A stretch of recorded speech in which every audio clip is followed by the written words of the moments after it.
Welcome back, everybody, to another episode of the Bears Pod with Parker Hurley. This is your host, Parker Hurley. This is another episode. It's Tuesday at 6 o'clock. Like I said, every Tuesday and Thursday, 6 o'clock Eastern, 5 o'clock Central. We'll be talking Chicago Bears for the next 30 minutes here. We got some big time draft news. It's draft season. We're about 3 weeks, a little over 3 weeks away from the NFL draft.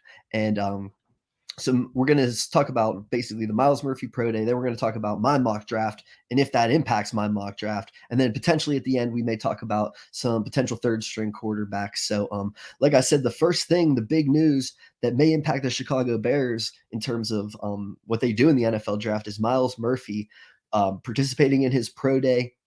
Finally, he was banged up after a long season, missed out at the NFL Combine, didn't think he was quite ready. Even missed out at his pro day.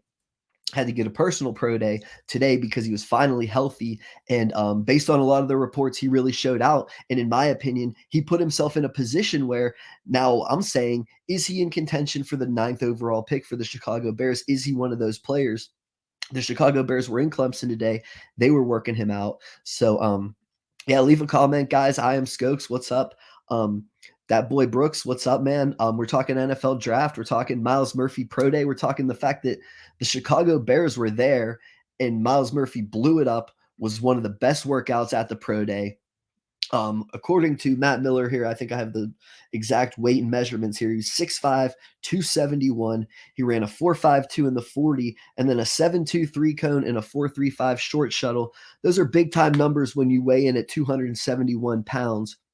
And one thing you can say is, okay, it's the pro day. It's not that laser time at the combine. It's the hand times and things like that. And I will agree that historically it's been measured that about 5/100ths of a second can be added to your time at the pro day. It's a little bit faster. There's a little bit of comfort, things of that nature. So, but even if you add 5/100ths of a second, you're talking about a 4.57 at 271 pounds. So we're talking about that's legitimate numbers. And I actually looked it up.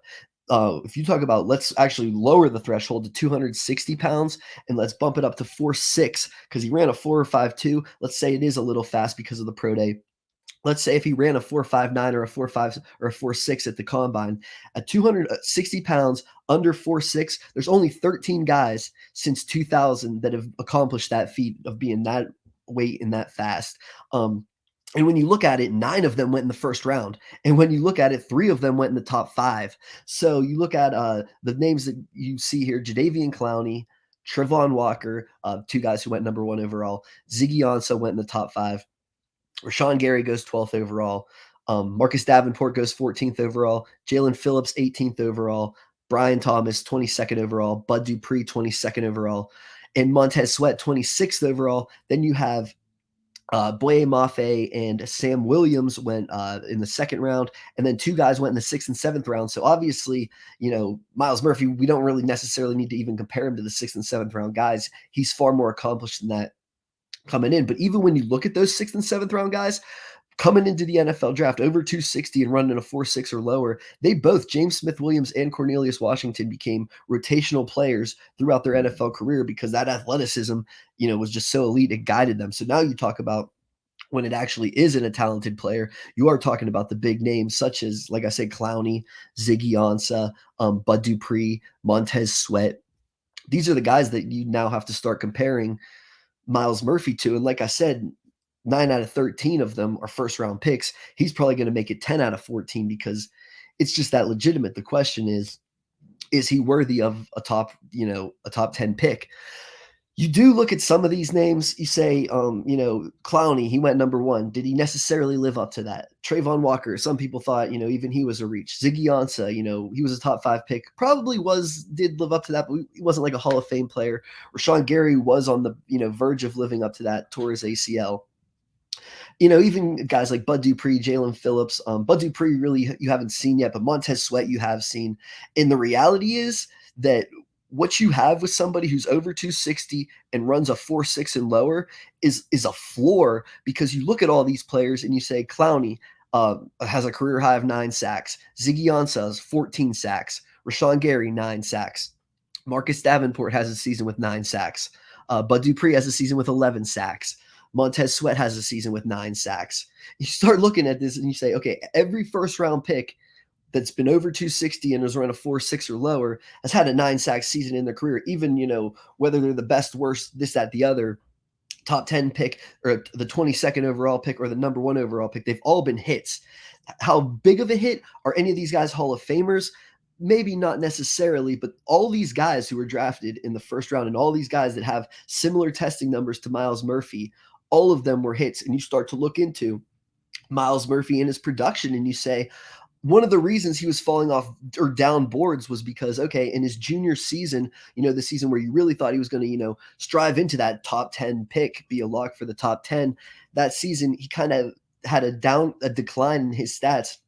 He went from like 42 pressures, according to PFF, to 34. So he goes down a little bit in his stats, but one of the things that I've noted, and that when you're looking at players in the mid rounds for the Chicago Bears that we're going to talk about later with my mock draft, is a guy like KJ Henry. And you say, oh, KJ Henry's somebody who did nothing, or was middling for a couple seasons. And then last season, he breaks out with 53 pressures. And when you combine that with KJ Henry all of a sudden breaks out and Myles Murphy all of a sudden doesn't have as big of a season. And when you watch the video, you say a lot of it comes down to Myles Murphy is winning. He's not necessarily finishing, or he's not necessarily getting there, or there's more attention on Myles Murphy. And it's freeing up these lanes where I talk about it. If you Google Parker Hurley, KJ Henry, one of the things I talk about with KJ Henry is, he's one of the best pressure guys in the NFL draft. He's getting so many free lanes, he's stunting and twisting and he's getting just wide open lanes and he's just running straight through them. And I write about that, this is a guy that you want on special teams. This is a guy that you want to, help you every once in a while create hustle sacks. But the people, Brian Breesy's doing some work, but really you're looking at Myles Murphy is taking away a lot of that attention. And Myles Murphy is somebody that you can see win in a variety of ways. You can see him convert speed to power. You can see him win with his hands and extend his arms and win with the long arm with length. You can see him win, with the chop and the violent hands and things like that. One of the things you want to see more, like I said, is that finish. But when you see that he can already turn the corner, and when you look at his 7.2 3-cone, let's look at some comparables. Jadeveon Clowney, 7.27. Ziggy Ansah, 7.1. Rashawn Gary, 7.26. Marcus Davenport, 7.2. You say that these guys are all the exact same measurable athleticism. And that's where maybe the question with Myles Murphy is, does he have that ability to finish? Does he have that above 10 sack upside that, some of these guys, even when Ziggy Ansah went above 10 sacks, he had multiple seasons where he didn't because it was a little more hot and cold. You look at Marcus Davenport, he goes from 9 sacks to 1 sack. You look at Bud Dupree, he struggles to get out of the gate. Then he has a big season, then a down season, then another big season, and then he gets paid and he has a down season. And now he's kind of middling. So you look at some of these guys, and even Rashawn Gary, it took him a year or two, and then he has his big season and gets injured. You look at a lot of these guys, and some of the play is inconsistent. And it's funny because you can see that with some of Myles Murphy's tape, and you can say, is Myles Murphy going to be able to finish consistently, or are the sacks going to come in splashes? And that's where potentially you say, Myles Murphy, the ceiling is there of, Clowney went number 1. Those guys went number 1. But is it more about the floor is there for Myles Murphy? And maybe even the ceiling isn't necessarily is there because he doesn't finish and because he tested similar to guys who have a long history of not finishing historically. So it's a really interesting debate about Myles Murphy and whether he's worthy of a top 10 pick. I think, like I just said, you look at guys like Bud Dupree, Montez Sweat, Jalen Phillips in that 18 to 26 range. And you say, as a prospect, even with the decline in his junior season, he's certainly in that range. 18 to 26 seems like the floor or like the perfect ideal range. Is he that Ziggy Ansah who went top 5 and, like I said, put up some 14 sack seasons? That's what I think the Chicago Bears, like I said, they had some scouts down at the Clemson Pro Day. I think they're very interested to find out. And I thought it was really, a really impressive workout for Myles Murphy. And I thought coming into the offseason, and if you stack those edge rushers, I think a lot of people have, maybe the top 2, top 3 edge rushers, Myles Murphy being that third, or, really Will Anderson is in the tier above, obviously. But then there is people, and then Nolan Smith is kind of in his own tier because he's like so different. He's so small as a pass rusher. But then you have Lucas Van Ness, Tyree Wilson, Myles Murphy. I think coming in and before the season, you said, well, Myles Murphy's definitely number one of all those. He's one of the youngest. He's shown the most upside. He's a true sophomore, whereas Tyree Wilson's a senior, and all those things. And you say, okay, Myles Murphy's coming in as the best. Tyree Wilson has a better season. Lucas Van Ness has a better season. Myles Murphy, his production takes his slide off. And then, like I said, Tyree Wilson goes to the combine and works out. Lucas Van Ness, of the three, has the best combine. And even to this day of Myles Murphy going to the pro day, Lucas Van Ness still has the better athletic measurables, still has the better, all around overall profile.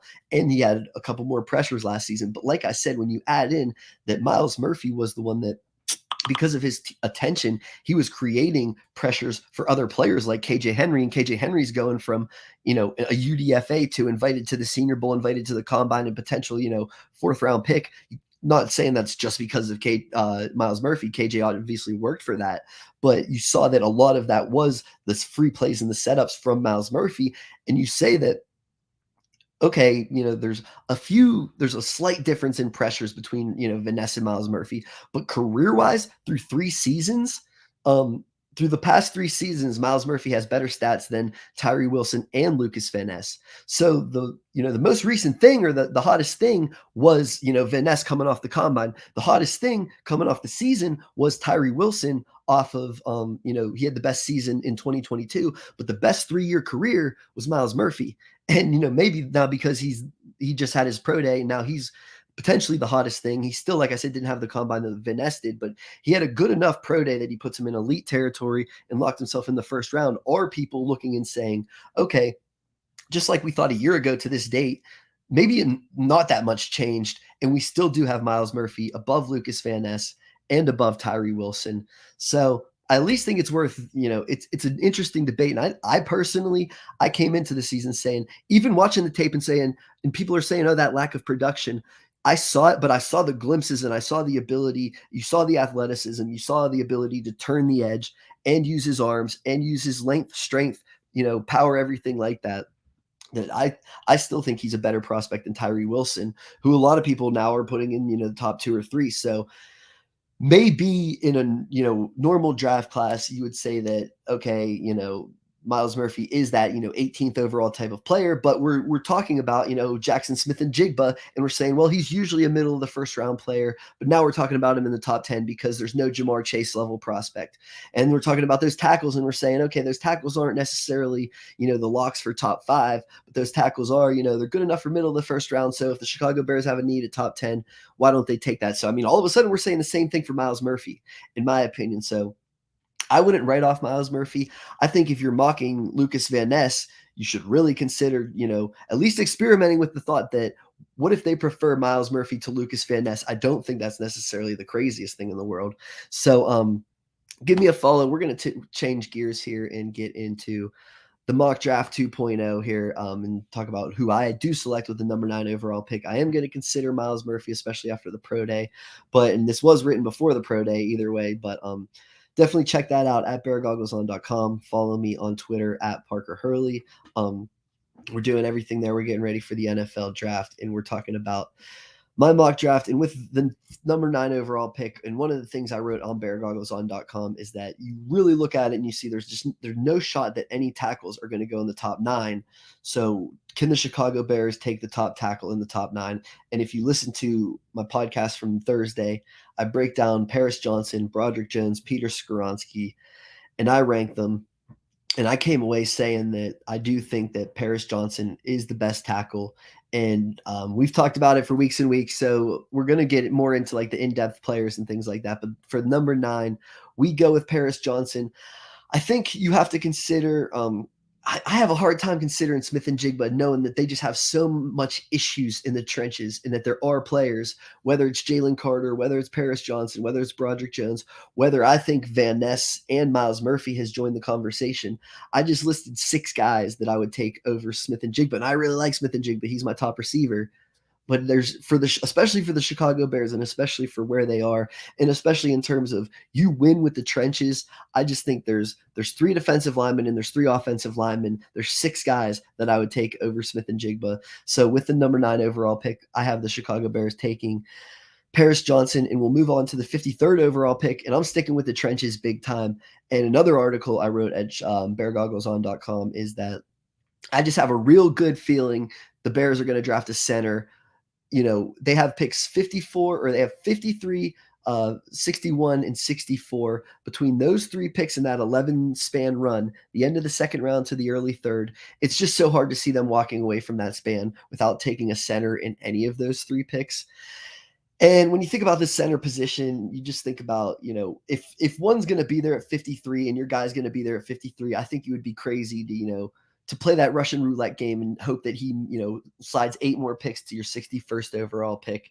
And, and then you miss out on him. And then now you're debating, oh, do we take the next guy? And then you don't take him 61st. Oh, maybe that, the guy that we have a little lower, he'll slide to 64, and then he doesn't. And then, now you're in the 5th round taking dart, throws and things of that nature. I think if you're the Chicago Bears, you just have to at 52 overall. It just seems likely that one of those centers, one of those top guys are going to be there. It seems like John Michael Schmitz is getting the noise as the top guy. And as I did it with the PFF simulator, he wasn't there anyway. So 53rd overall, I went with Joe Tippmann from Wisconsin. I think he's the better fit for the Chicago Bears anyways. When you look at, I think the reason that Michael Schmitz is the number 1 guy is because I think he's the most scheme versatile. I think he's plug and play, plop him in, zone, man, power, gap, whatever. He can move. He's nasty. He finishes. He's got his issues, but I think he's the most scheme versatile. Joe Tippmann, I think you would most like to use his ability to climb to the second level, get out in space, pull, be an athlete. And when you really look at it and you compare Joe Tippmann to like a guy like Luke Whippler, and you say like Luke Whippler is not prototypical for the NFL today, but like he's the one, if like anyone looks like Jason Kelce, and what makes Jason Kelce so dynamic is how good Jason Kelce can move and get to the second level. And he's just a freak athlete. And, he fell to whatever round because he was so small. But because of Jason Kelce, we're saying maybe we like smaller, faster centers. And a guy like Luke Whippler from Ohio State may get by based off of, oh, he's small. All the things that he lacks are all the things we said that Jason Kelce lacks, but all the upside and, a lot of the things that he brings, a starter from Ohio State, experience. He fights. He's really nasty. But then when he gets out in space, but you compare Luke Whippler to Tippmann and you say, well, Tippmann has the length, and Tippmann is almost, too tall. He's a huge dude especially compared to Luke Whippler. He's got like 2 or 3 inches on him, and he's got an inch or so in terms of length. So you say, and he can do similar things. And you say, maybe some of it is that, and it is true that maybe Whippler can play with a little more leverage. Tippmann plays a little upright, but Tippmann's a little more powerful. He's got a little more reach in his arms. Whippler, gets overpowered a little bit too often by guys who, just are, he can win with leverage every once in a while, but when guys physically dominate you, guys physically dominate you. So you can debate either one. Like I said, I think that because Tippmann has the size that gives him a little bit more upside in terms of what he could technically be if he hits all of his landmarks. And there are some of the concerns about playing, a little too high, getting up too high out of his stance. And there was questions about him playing guard, but I think for the Chicago Bears, and the good thing for the Chicago Bears is you have this debate of, do we just come around and pull, similar to when they drafted Tevin Jenkins, and then on Monday after the draft, they cut Charles Leno and saved, X amount of money. They could just draft Joe Tippmann. Monday morning, they say, Cody Whitehair, thank you for your service. We're going to save $10 million. And all of a sudden, they just have even more money out of draft weekend, and they slot Joe Tippmann right into the starting job. Or they go into it and say, we sit Joe Tippmann for a season. We start Cody Whitehair.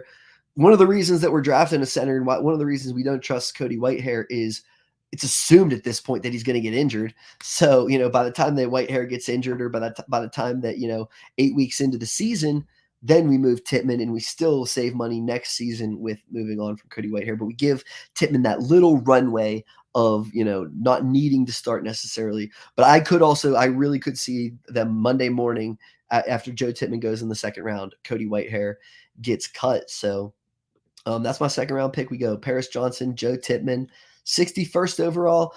This one, I think I kind of got not lucky, but I think the board broke my way with Isaiah Foskey, an edge rusher from Notre Dame. I think if you are with the Chicago Bears and you go tackle and then you go center with your first two picks, you're looking with that last second round pick from the Panthers. They're saying we probably have to get some defensive line help. So in this situation, it broke that Foskey fell. Some guys that just because there's this glut of guys like Derek Hall, even Will McDonald. I think Will McDonald would go a little higher, but Derek Hall, Keon White, Isaiah Foskey, Felix Anadukwe from Kansas State, Aditame from Northwestern. There's just that glut of guys that how many of them can go between and when's the first one really going to go? Because, okay, you say, Will Anderson goes like 3. And then, like I said, by the Chicago Bears at 9, there's probably not going to be another one, and they're probably going to pass. So Van Ness, Tyree Wilson might go in top 10. Van Ness and Myles Murphy go in that like 15 to 20 range. Okay. Nolan Smith goes in that 15 to 20-ish range. So between like 28 and 60, you got Addy Tommy, Felix from Kansas State, you got Ojulari from LSU, you got Foskey, you got Keon White, you got Derek Hall. There's 6 guys right there. How many of them can legitimately go between like 28 and 64? Maybe all 6 of them, maybe all 6 of them. But in this situation, Isaiah Foskey was the one to fall. And I think he's a great fit for the Chicago Bears with the hits personality. I think he plays that hustle style, plays until the whistle. He could add a little leverage against the run, but he plays tough against the run. And the other thing that I think the reason he falls is he doesn't have many pass rush moves. He has one go-to move, and it's good, and he goes to it a lot, and that's good that he goes to it. And he can convert speed to power really well. And he doesn't turn the edge with the best of them, but when he's able to turn, he's able to create power, and he's able to extend his arms, and he's able to push pockets with that long arm move. The issue is he doesn't really have counters. He can't bend inside necessarily as well. He's a little bit more of a power rusher, but he's a little bit more of a power rusher who needs to add a little more anchor in his run game. But that's why I think he's falling to 64. And that's why I think in that glut of, that there's like 6 edge rushers, Derek Hall, BJ Ojulari, Addy Tommy. It seems like, the ships passed in the wind where Addy Tommy is now going higher than, top 60. And Isaiah Foskey is falling closer to 60. So, and I mean, you're looking at it from the Chicago Bears angle and you're saying, even when we draft Isaiah Foskey 61st, and even if he needs to add anchor, where does he fit in on this depth chart? Starting across from DeMarcus Walker, next week or week 1? Because who is it? Trevis Gibson, Dominique Robinson. DeMarcus Walker is an inside-outside guy. You might see him at the 3 tech. So I mean, there's still with where we stand right now, they still have Foskey and Trevis Gibson on a lot of downs. So they really need to draft somebody like Isaiah Foskey, and they really need one of those like I said, 6 or 7 edge rushers. One of them needs to fall to that 64, 61, 64 range. So like I said, as we get to the 64th pick, follow me at beargoggleson.com, at Parker Hurley on Twitter. 64th overall, the first pick of the 3rd round here. I have them going Siaki Ika from Baylor. I'm really interested in this one from the Chicago Bears perspective because you look at him and you say, oh, this is just a nose tackle, just a nose tackle. How could, but I mean, we're in the first pick of the 3rd round, maybe a little high, but he was somebody who at the very beginning of this was getting 1st round consideration, and people thought that he was going to test like Dexter Lawrence or something along those lines. He tested like a nose tackle, he tested like somebody like Justin Ellis or somebody like, Brandon Williams, just one of those big Linval Joseph, okay. Is that one of the most elite players? No. In the first pick of the 3rd round, that's still pretty valuable. And the reason people thought that he was going to be a lot more athletic is because he is pretty light on his feet. He has a spin move, he dances and things like that, and he can move. He's just, he doesn't have all that push and that burst, to push forward or anything. He's going to plant his feet for the most part, and he's going to hold the pocket. And if you're the Chicago Bears, like I keep saying, flash whatever, you need a run stopper. You were the worst run defense in the NFL last season. So, I mean, you still need a nose tackle. They signed Andrew Billings, but you still need a nose tackle. And like I said, let's update that depth chart. And now you have Andrew Billings Ika can come in and, his rookie season can slowly substitute for Billings. Those two can slowly pass each other. By his second season, Ika's the starting guy. And then all you have is Justin Jones. You still only have those three guys in your interior here. So I think people will say, oh, too high for a nose tackle. I'm saying a month or two ago, people were drafting Ika too high. Now at pick 64, I would take Siaki Ika from Baylor to be, oh, he's just a run stopper. He can only play on first and second down. For the Chicago Bears, that's great because they were getting torched on first and second down last season. So the 2 4th-round picks, I'm sticking. We went offensive tackle, center. We went edge rusher, defensive line. We have 2 4th-round picks. Jacqueline Roy from LSU. I'm just sticking with the defensive trenches. And like I said, okay, let's add Jacqueline Roy with the 103rd overall pick. How's the depth chart look? What is Jacqueline Roy? He's a 4th-round pick. Is he a lock for the team? Yeah, he's gonna have to play serious snaps right now. You look at this depth chart. Andrew Billings and Justin Jones, and then it's Ika and Jacqueline Roy, and that's like, who else do they really have? DeMarcus Walker can slide inside sometimes. So you talk about a 4th-round pick is going to get serious rotational snaps for the Chicago Bears. And he's a player that's really interesting to me, an SEC player, but really, LSU, and he was really good against the run again. And that's, listen, we want more flashes of pass rusher. You're in the 4th round here. You're getting specialty players. And you're the Chicago Bears who had the worst run defense. Let's not only add Andrew Billings, let's make Justin Jones the worst run defender on our team, because last year he was the best run defender, and that was a serious issue. If he's the worst run defender, maybe that's not a bad thing. So Jacqueline Roy comes in, adds some more run defense. In my opinion, I think, especially the way Jacqueline Roy fights with his hands, I think there's some sack production, potentially in the NFL. I think an NFL team could say, all right, you fought hard against those SEC offensive linemen. You know how to use your hands. There's a little get up in your step. We know your floor's a run defender. Let's see if we can get a little bit out of you. So that's why I like Jacqueline Roy from LSU in the 4th round. And I talked about KJ Henry from Clemson as a guy that he was, 53 pressures last season. Tyree Wilson only had 50, and Tyree Wilson was, one of the top pressure guys. Myles Murphy is supposedly, the better Clemson rusher. He only had 30-something pressures. Meanwhile, KJ Henry had 53. I talked about it. A lot of that is because Myles Murphy was getting so much attention. It was opening things up for a guy like KJ Henry. But to deny that KJ Henry took advantage of that would be crazy. So, I think at 133rd overall, I would draft KJ Henry. He's not explosive. He doesn't have arm length. He's not an every down pass rusher. He's a guy that, on twists and stunts, you want him in there. I think he can play special teams, and you can see that, the thing I wrote about KJ Henry is he hits the hits principles that Matt Eberflus, like if he's looking for a hits player, that hustle, intensity, technique, all those things that, just plays till the whistle, never gives up on a snap, isn't worried about, oh, I'll do that, coach. I'll do that, coach. I'll play every phase of special teams. KJ Henry just seems like that guy. And he's a guy that, crawled his way up from, just, like I said, the most limited athlete on a Clemson defensive line to, then a rotational guy in that Clemson defensive line. And now he's starting, and now he's the leading pressure getter because he works and works and works and fights and fights and fights. And he cleans up a lot of the pressures that those other guys were getting. But that's what you want at this point. I compare him to a guy like Chase Winovich, just a rotational pass rusher who doesn't bring, too much juice to the table, but could really give you some help. And like I said, when you look at it, you say, he's going to compete with Dominique Robinson immediately, and Travis Gibson immediately, because he's going to fight his ass off and, potentially get on the field, next season. So, to kind of wrap it up quickly here, we only got a minute. The 5th-round pick, I took Carter Warren. Just I'm not done building up the trenches. And Carter Warren was the left tackle for Kenny Pickett when they made the ACC championship. Tears his ACL this season. He's missed the Pro Bowl. He's missed the Combine, or his Pro Day, and he's missed the Combine. He's going to fall to the 5th round, but this is a guy that if he was healthy this season, and he tested well, as a 3rd-round pick. So I'm taking dart throws at potential tackles. We still we don't want Larry Borum in here. If we're starting Paris Johnson and Braxton Jones, Larry Borum's still the 3. I want a guy like Carter Warren potentially developing as my 4.